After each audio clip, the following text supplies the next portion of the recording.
so I will find a way. It took a minute, now it didn't happen right away. When it get hot in the kitchen, you decide to stay. That's how it winners made.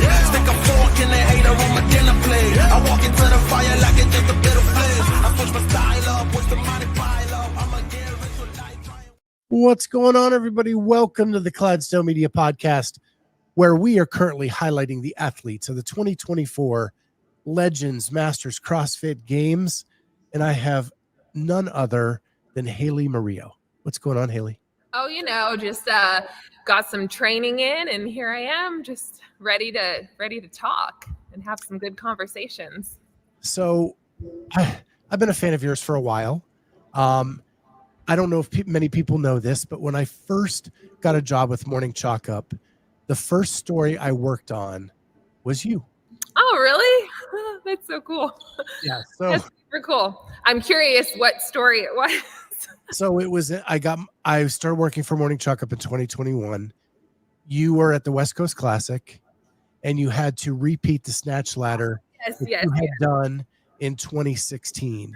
And you had made such an incredible improvement from 2016 to 2021. We wanted to highlight you, and I put together some video showing you side by side from 2016 to 2021. Oh, yeah. That was being able to, first of all, having just a career as long as I've had is just I think just super cool in itself. And it really goes to show if you just kind of keep showing up and keep your head down and you really learn to love the process, you keep getting better.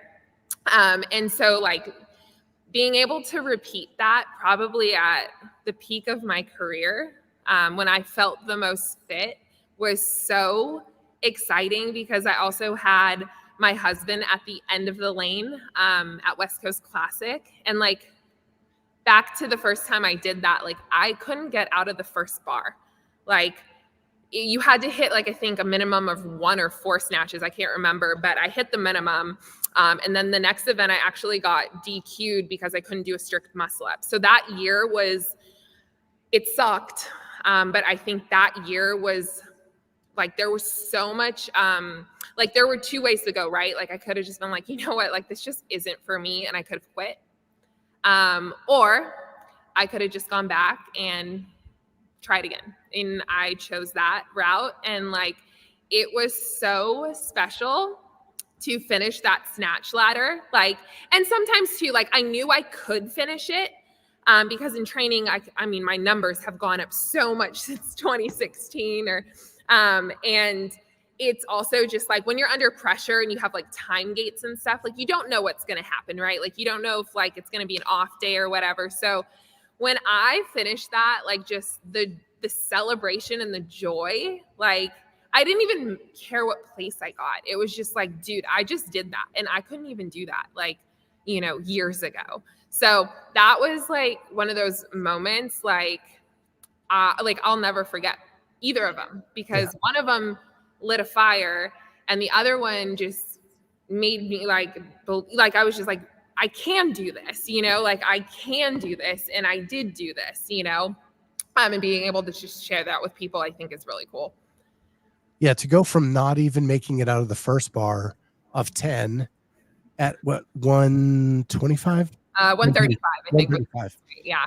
To completing the entire Snatch Ladder. And you had time to spare too. It wasn't like you were cutting it close. Yeah. I think I had 1 miss. I had a few probably incredible saves since I'm pretty good in the bottom of the squat overhead position where people were is she gonna stand that up or just sit there? But yeah, I did. I had some time to spare. And I think too, I had done I usually don't run through events in training, especially for the regional semifinal sanctional route. But that one specifically we did because I needed to know, can I even get out of these? Am I able to cycle these quick enough to get to the next bar? And I think I PR'd by anywhere from a minute to 2 minutes from training. So it was just holy crap, I did that, But yeah, dude. And I got to do it in Las Vegas, which I went to UNLV. I was a cheerleader there. So like I got to share, like, it's just like, it was so cool. Like, you know, I'm from California, and then I did it in Vegas where I, you know, also like spent a lot of time. Like, it was just super cool. So yeah, I just like, I'm so like, I was kind of bummed too that I didn't get to do it again at, like in Carson at semifinals this last year, because I've been in Virginia. But yeah, it was kind of like, oh, dang it, I could have been one of the ones that did it 3 times. So the coolest thing about Vegas was the way they had it set up is media, family, and coaches could all hang out at the end of the lanes. Yes. So you could have your loved ones and coach, they're waiting for you to finish. And you said that made it even more special. Oh, dude. Yeah. Because I think, like, here's the thing, the sport is pretty lonely, especially if you choose the individual route. Like, sure, you have training partners or you have people that come and hop into your workouts, but like, you really have to love being in the gym, and you have to love hurting by yourself. And so when you get to share it with the people that have stuck by you, especially your entire career from when you couldn't do anything, and they're the ones that believed in you, to share that with them, I mean, there's nothing better, right? Like, and I think that's a really important message, I think, to like, just like the younger athletes, is just like, remember who's with you when you're at the bottom, like, you know, and when you get better, like, you bring those people up with you. And I mean, you know, my husband and I work in film and TV as well. And the same thing goes for that. Like, you know, before you get famous and you grow this huge following, it's like, bring the people up that did good by you when you were down here and nobody knew who you were and you couldn't do anything, because that journey, like, it sucks if nobody's there with you. Yeah. So. Those are wise words. And Vegas will always probably be my favorite venue for that level of competition. Yeah, it was cool. Like, it just had such a, like, it had like that old school regional feel, but like almost like bedazzled, like a little bit. The stands were elevated so everybody could see. The way they had it set up where the family could be there to greet you at the end. Like, it was the coolest vibe of anything I've ever seen in the sport before. Yeah, it was super special. So a couple people are commenting, and Denise Moore, who will be competing in Alabama as well. It's going to be so fun to watch this fit lady compete in Birmingham. Thank you. Thanks, Denise. So then the following year, you come back to semifinals, and we learn immediately after you take a picture on the floor with a sonogram. Yep. So you had competed the entire semifinal pregnant. I sure did. And, you know, we had gone back and forth. Like, I knew I was pregnant. My husband knew. My doctor knew. And I hope the doctor knew. Yes. That's pretty much it. And obviously, like, I had to choose, like, whether I was going to compete or not compete. And actually, I had gotten to that next stage for Masters as well that year. And that was a year I had to choose between the two, but the timeline of competing as a Masters did not line up. So I could get through semifinals safely, but if I had said no semifinals and gone to the Masters, I mean, I don't know if that would have looked great for CrossFit. I probably would have been like 8-9 months pregnant at that point. Or I don't know.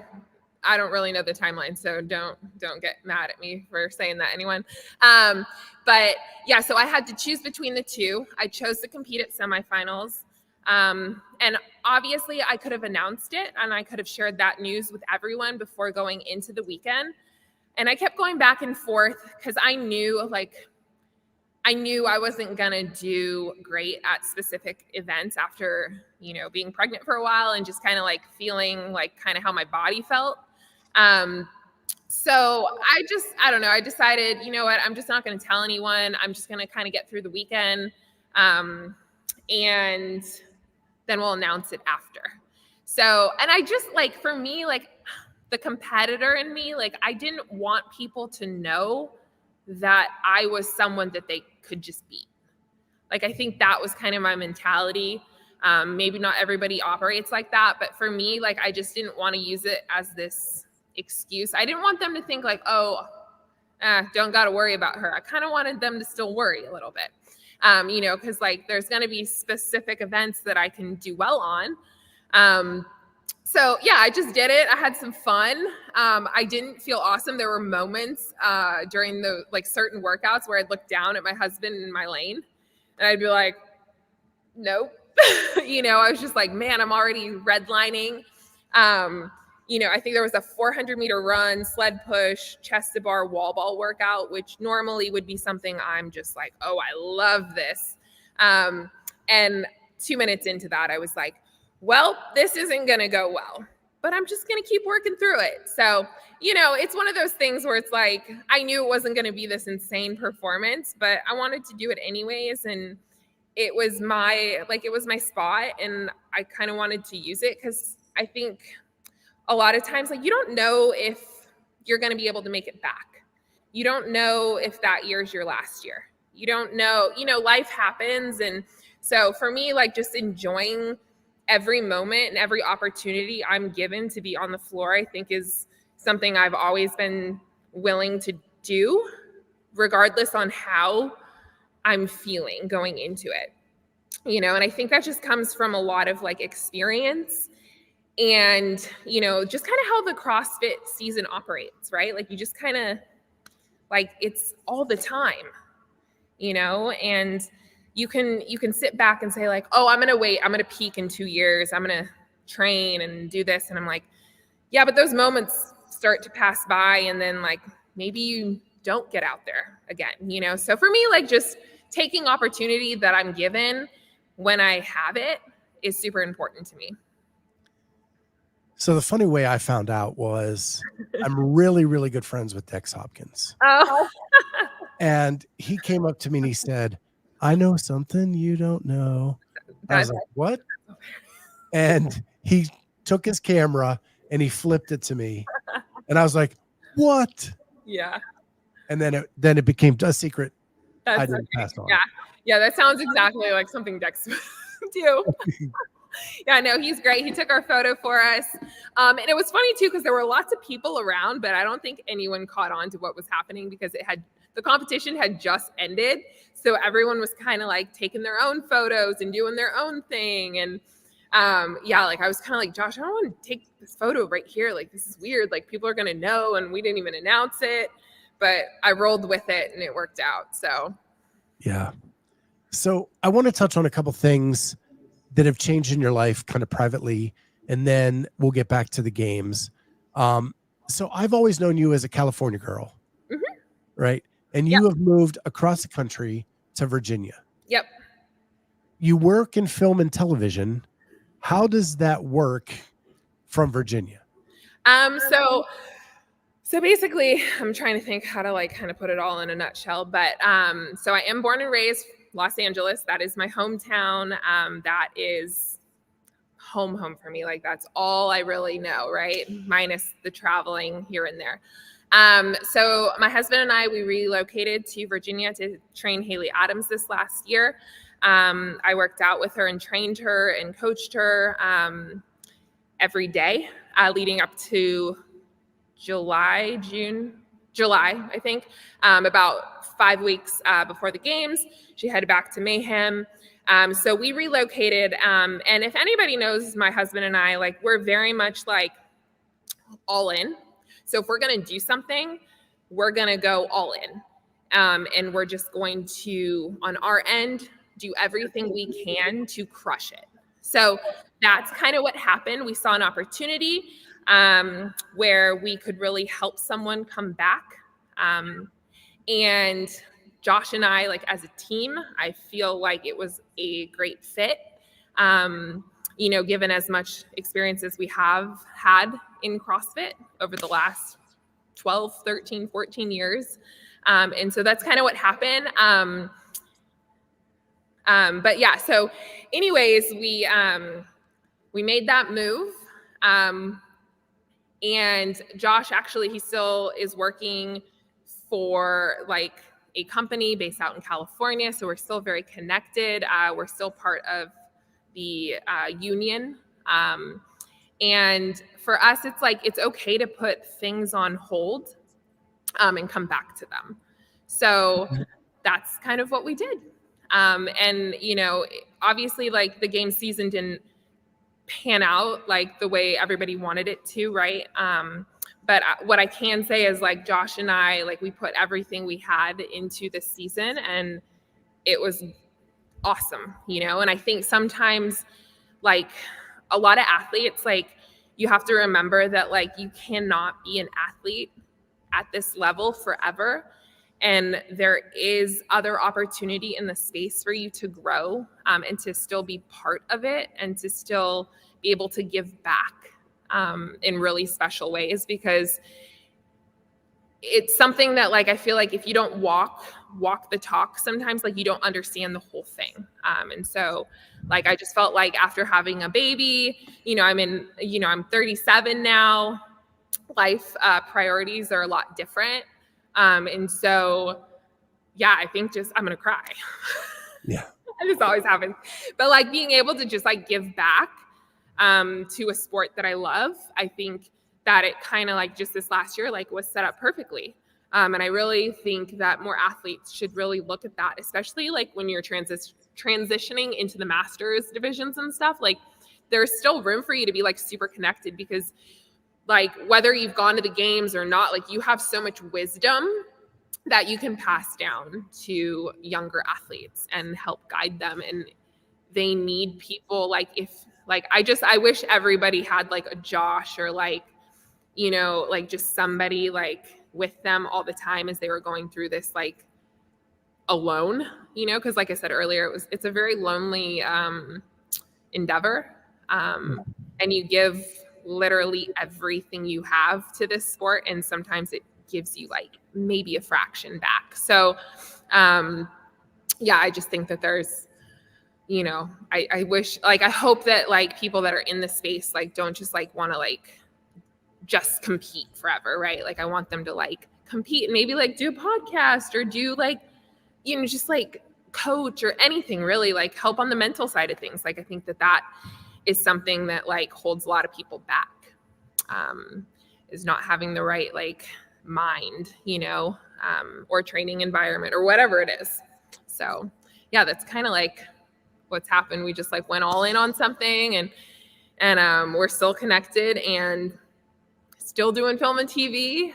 You know, it's like those two things, those like film and TV and like CrossFit, like those are just two things that I believe that my husband and I will be connected to forever. Like, and we got really, I wouldn't say just lucky because we worked hard, but like that, you know, doing CrossFit and then doing stunts, like kind of merged it for us. And so now we get to train and coach actors and singers and all sorts of people in the entertainment world and help them with their fitness journey, or maybe it's to get ready for like a specific movie or a specific event. So that's been really cool. It's just like, you know, being from like Los Angeles, like honestly, I didn't really think I was ever going to be connected to film and TV, even though it was like right there. I was always like, I'm good. Like it's just here. So am I, but it didn't really spark an interest until after I had a pretty solid career in like CrossFit, which is weird. You know, I think a lot of people think it happened on like the flip side, you know, but it was actually CrossFit that gave me a lot of confidence to even try doing stunts and stuff in that world. So I want to follow it up, and I could dive into the Hayley thing for a while, but this is not about her. This is about you. And people may forget that the year before you helped Bethany come back too. Yeah. Right. You weren't like her coach, but you were like a training partner and a friend when she needed that so much. Sure. Yeah. Yeah. It was, Bethany Flores is just one of the best people I've ever known. I have just nothing but amazing things to say about her and her husband.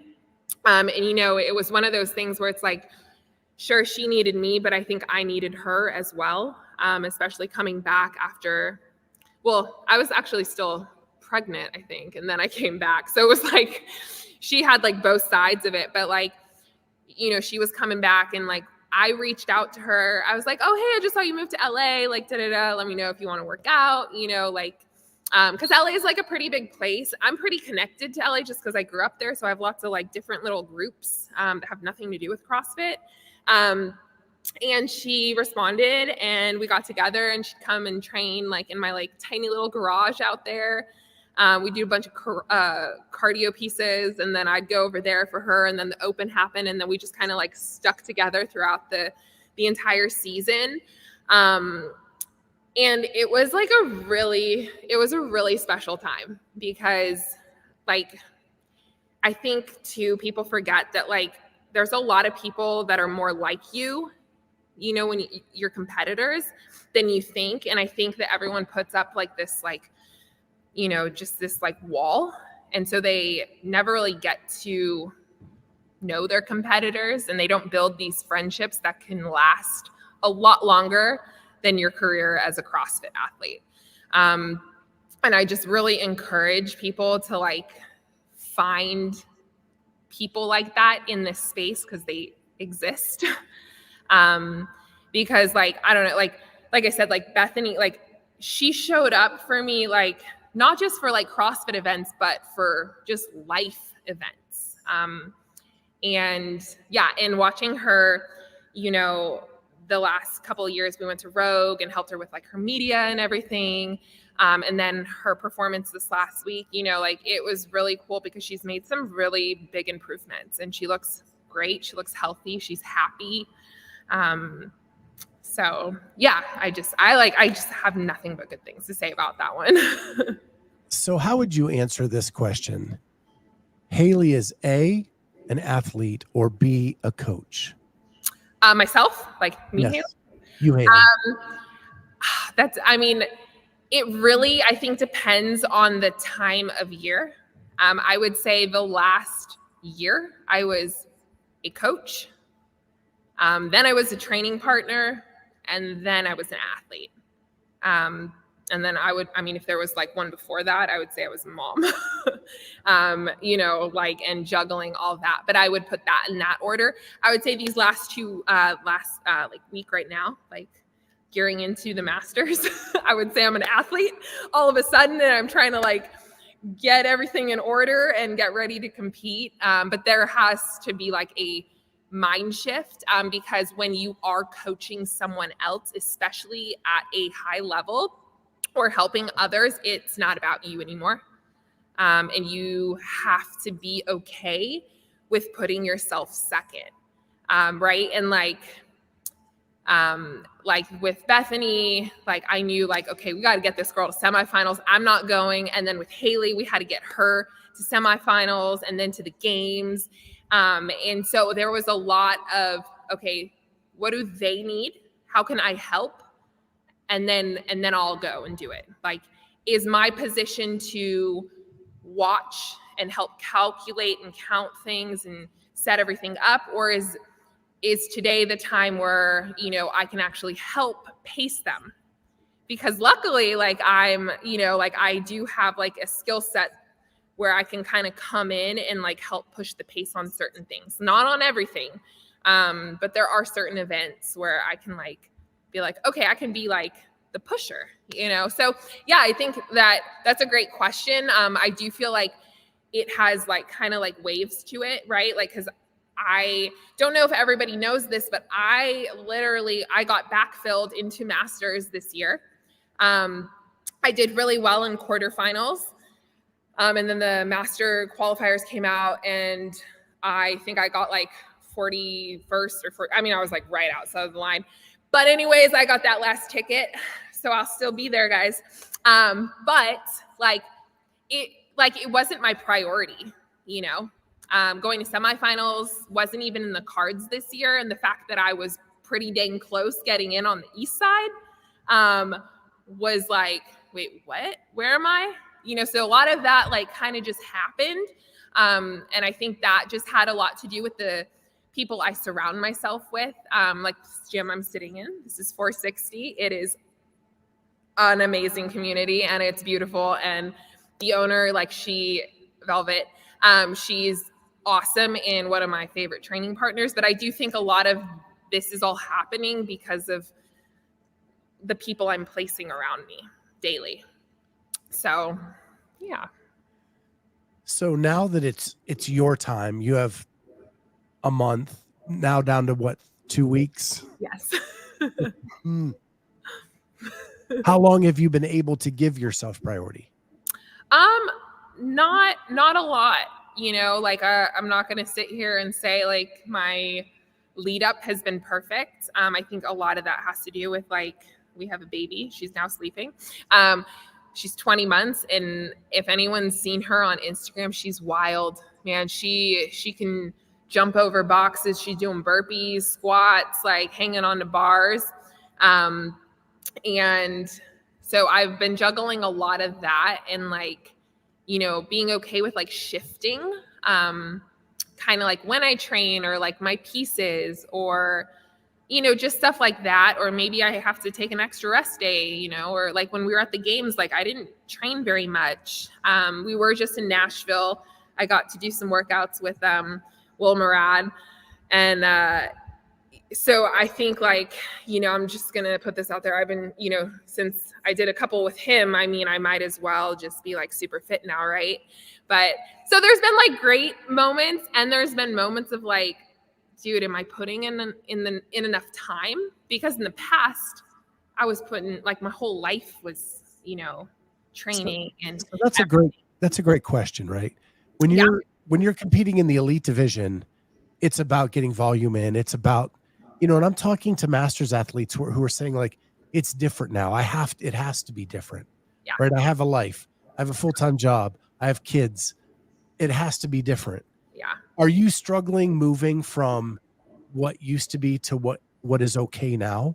Yeah. Oh, 100%. Every single day. Like, I'm like, is this enough? Am I strong enough? Like, there's a lot of questions like that. And you know, I'm curious if that happens with people that have been in the elite division for so long. And does it happen to other athletes that maybe started their CrossFit journey like in the masters division and they've gone on? Like, I'm curious, like what the difference is there. But as someone that's been in the elite division for the bulk of my career, that transition's hard. Like it's, yeah, like I said, I question myself every single day. I'm actually kind of testing out some of Crash Crucible's qualifiers right now, just to kind of like see like where I stack up. Because sometimes I'm like, oh, maybe I still got it, you know, like, and then other times I'm like, man, maybe I don't, you know. So there is a lot of that. And here's the thing. I'm still having fun. I'm still going to work out. I'm still going to train. So why not put myself out there, you know? And I feel like, I don't know, like I said earlier, I think when you're given an opportunity or you've earned an opportunity to go out on the floor, like pressure is a privilege, right? Like it is a privilege to step out on the floor with these other athletes and to throw down, you know, like, so I'm, regardless of my training not being perfect, I'm excited to go out there and give it everything I got. You know, I'm excited that there's 10 events. From what I know, I'm excited, you know, that I have an opportunity to get out there 10 times. You know, and yeah, I just think it's okay at this point in my life to be a little more flexible, because also, luckily, like for me, like I've also done a lot of stunt work during my CrossFit career. Like I was, you know, doing both. But sometimes I want other athletes to know that there is more to life than CrossFit and you can do other things as well. And they can be like still under the CrossFit umbrella, you know, but you don't know if your career is going to end tomorrow, you know, or in 10 years. So it's like, I do really encourage athletes to really like find something else as well, you know, like, and it doesn't have to be a perfect balance, but that way, like if the season doesn't go well, like you got something else too. Yeah, for sure. Jeffrey Birchfield says you did awesome at Crash last year. Thank you very much. That was that's another thing. Crash Crucible. If you guys are looking for an event that is just freaking awesome, Crash Crucible, and the qualifiers are going on right now, and they extended the date till Monday at 5. And JR is not playing around with those qualifiers, man. Like, he's not playing around. But like, there are some athletes that I do know that maybe can't crack the egg into semifinals because maybe like it's more of like an engine pain cave issue. These are a little more high skill. It's obviously not semifinals. It's not Rogue Invitational, so not as many people are doing it. But the caliber of athlete that goes to this event is stacked, you know, and there's a lot of athletes that can get through these qualifiers because they're higher skill, heavier. And there's also some pain cave in there too. But they get an opportunity to do this event, and he programs some like pegboards, yokes. I mean, it's the flip sled. Like, so I'm serious, like do them and show up to this and have a good time, meet some people. Like it's a good event. And I wouldn't say that if it wasn't. So my co-host Jamie Latimer competed against you there last year. I remember. And we got to see the live stream too. Mm-hmm. So it's a chance to get some exposure, get out there in front of a crowd. And I think like the first 4 events were, she did something she'd never done before because of the way it's programmed. Yeah, it's so good. It's so good. So I've already kept you past the 30 minutes. I'm just going to ask you real quick. What are your expectations for this? It's your first time to the games. You've been at it since 2012. It's not wild. That's how much I love CrossFit. Yeah. And you're going to get the kit. You're going to get everything. Like, yeah, I mean, I'm super excited. I have a bunch of people coming. I'm excited, you know, like I said earlier, that there's 10 events and it's not just your traditional like 6. I have no idea what to expect with the programming. I have no clue.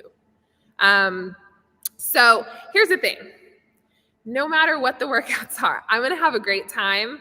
And I'm really hoping that there's going to be some events where I can just like send it. But like I said, I don't know because I've never done Legends before. I don't know the guys putting it on very well. Like, I just don't know. And I think there's a lot of unknown going into this. But I'm excited. I'm excited that I get to be like a games athlete. You know, because for so long I was chasing that.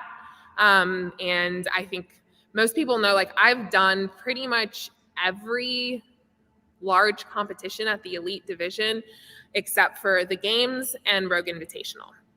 And it just so happens I have a couple weaknesses that I haven't been able to fill, you know, based on just time and like what I prioritize.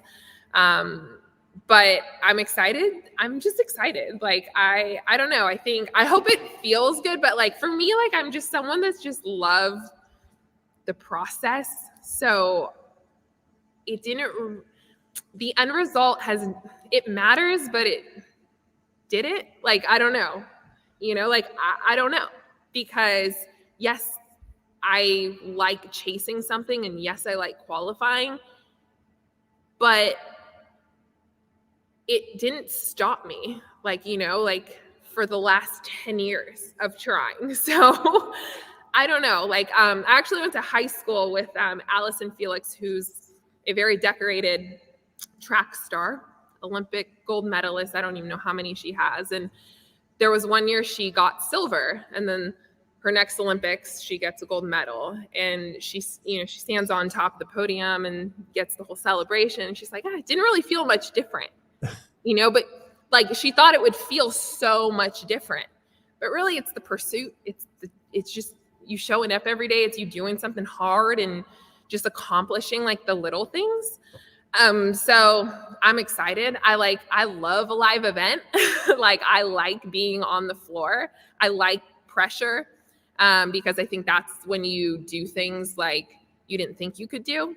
I just love sports. I love being part of it. But yeah, I don't know if, I'm not sure.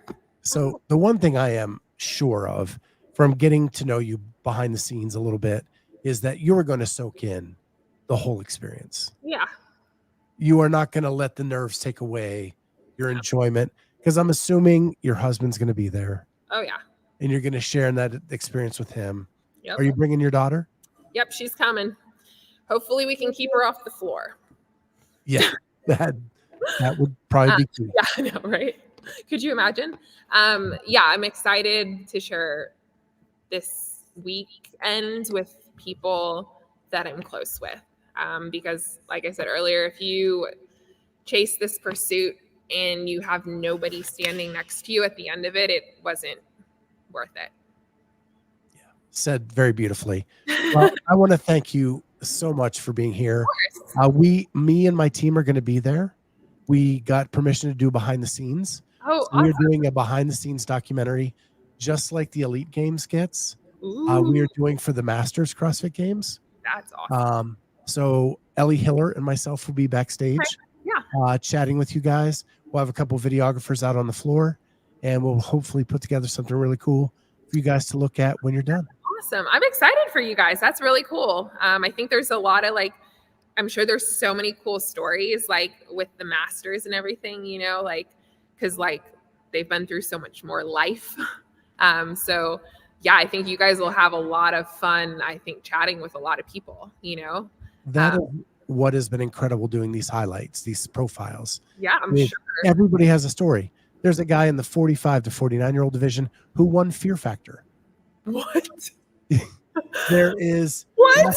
We had to talk about the effects of menopause on training and how you have to get through that. Yeah.